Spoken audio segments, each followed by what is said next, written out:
Welcome back to my channel. My name is Becca. If you're new here, welcome. If you are returning, thank you so much for coming back. We are going to get on into it. So today I'm going to share quite a few new crockpot recipes to my family. Things that we're just kind of trying. Summer's coming up and I am, if you know me, then you know that I will choose the crockpot probably every day of the summer. If not, my husband will grill outside. So the first thing is a chicken enchilada casserole. This is to die for. It's so simple, it's very cost effective, and it's just delicious. The enchilada sauce, you can use whatever you love. This is one that we always have on hand. I used 2 chicken breasts, and you can use cube chicken. You can use any kind of chicken. Chicken thighs would be great also. You would just have to obviously take off the skin and bone if you chose to do that. The chicken breast cook probably on low for about 5 to 6 hours, depending on your crock pot. Temperatures will vary. I like to cook the chicken breast whole so they don't dry out. Once that's done, I did go ahead and shred them. And depending on the size of your crock pot, this one's a little bit small for a family of 4. I used 11 corn tortillas and that seemed to work out just fine. I dumped an entire can of sliced black olives inside the crock pot. I debated whether or not we wanted corn inside. You could use black beans, you could use any kind of bean, but we just kept it simple. It's absolutely delicious. I did actually put in about 1.5 cups of cheese. I don't measure, I just kind of eyeball it, again depending on the size of your crock pot. Let that cook on for probably about another hour, and then I top it with cheese once it comes right out. If you didn't have anything else like the lettuce, avocado, and things like that, it's delicious by itself, but you can always serve it with everything else on top. This is something that I definitely would have made in the oven, but with summer coming, again, I absolutely love the idea of being able to make this efficiently in the crock pot without heating up my entire house and all of the effort that goes into making enchiladas. My husband and I always keep a rotating pantry. If you're new here, again, in the last video I did with crockpot dinners, we are working through our pantry. This is one of those dinners that I honestly just threw together. We had some fajita meat in the freezer. I took it out.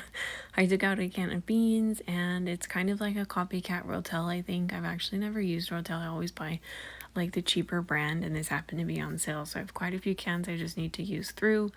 I dumped that in their crock pot. I cooked it on low for probably about 4.5 to 5 hours. The fajita meat was very thinly sliced, so it cooked super fast.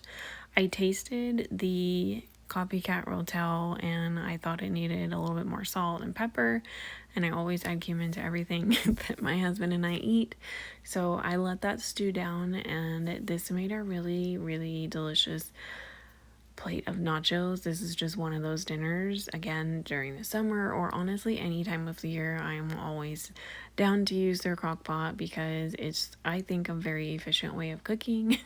There's times where I am, I want to be in the kitchen, I want to bake, I want to cook all day, breakfast, lunch, and dinner. And then there's times I have 2 little boys at home. Even if you're just on the go and you don't have little ones, it's just one of those things, you can set it and forget it.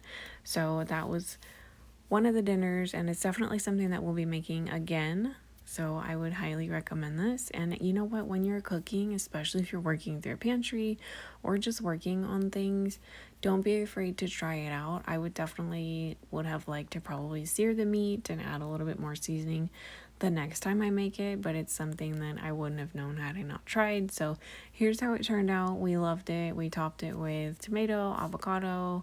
We used Greek yogurt as sour cream, and it was pretty delicious. The next one is going to be a shepherd's pie. This is kind of just remnants of our pantry, and I always have ground beef on hand. Ground the meat, lightly salt and peppered, and I would recommend, I used an entire can of tomato paste. I can never figure out. I made shepherd's pie one time for my husband, and he absolutely loved it, and then from there on out, I haven't been able to figure out the right amount of tomato paste. I would recommend maybe half a can with a little bit of water, salt and pepper, lightly seasoned. And this is normally something that when I make it in the oven, I'll use one of those pre-made, pre-cut veggie bags that you would steam, and they're like really thinly sliced. It's amazing. It's minimal effort. Is something that's already cut and washed for you, and you don't have to buy 5 different vegetables to have the variety. But we're using what was in the pantry, and it turned out amazing. It was definitely one of those hearty comfort foods. So like I said, I browned the meat, threw the tomato paste in, cooked it a little bit just to kind of mix it up, tossed it into the crock pot, So I had gotten out 2 cans of the mixed vegetables, and like I mentioned, this crock pot is getting a little bit small for our family. So I did actually just use 1. I could have used 2, but I don't think it would have been more vegetable to meat ratio, which is not what we were looking for tonight. So I added another can of corn because I absolutely love corn. Kind of just mix it together, and you're basically just warming it through. So I left it on low for probably about 2 or 3 hours just for everything to marinate. I am going to be looking for like different recipes. I think it would be nice to add some different seasonings. Like I said, I think I used a little bit too much tomato paste, but tomatoes in our house are literally served with every meal, so it went over super well. Instant mashed potatoes, I always have on hand if you're ever in a pinch. They are amazing to be able to not have to boil, skin, chop, mash, and add butter, everything to it. So I had one last package that we needed to eat before we replenished our stash, and it happened to be, I believe, Monterey pepper jack, and I was a little skeptical, but I just made those super quickly. I put them on top of the shepherd's pie mix on the bottom, topped it with whatever cheese I had, which was a Mexican blend, and let that sit on warm because it was already cooked and it's pretty hot. So I let that sit on warm for about 30 minutes so that the potatoes and the cheese would melt. We did have leftover biscuits from breakfast that I had made earlier that day, so I served them with dinner and it was really good. This next one is definitely going to be in a rotation for, I don't know if every month or during fall season. I will be making this all the time. So it is chicken and dumplings. I personally never made chicken and dumplings, especially in the crock pot, so I was super excited to try this recipe. You will need 2 chicken breasts depending on the size of your family. I used 2. I did a rough cube chop, a can of cream of chicken, and a can of cream of celery, and some chicken stock, celery and carrots. Honestly, any sort of vegetable you have on hand or that's about to go bad, I'm sure would be just fine in here, and a can of biscuits. So I did have some chicken stock. I'm sure you can honestly just use water if you don't have chicken stock or bouillon cubes on hand. There's a ton of flavor in the cream of chicken and in the cream of celery. I mean, use what you have. You don't have to follow the recipes to the T. I had so many carrots and celery that we kind of just needed to eat through, so I was super happy to find this recipe.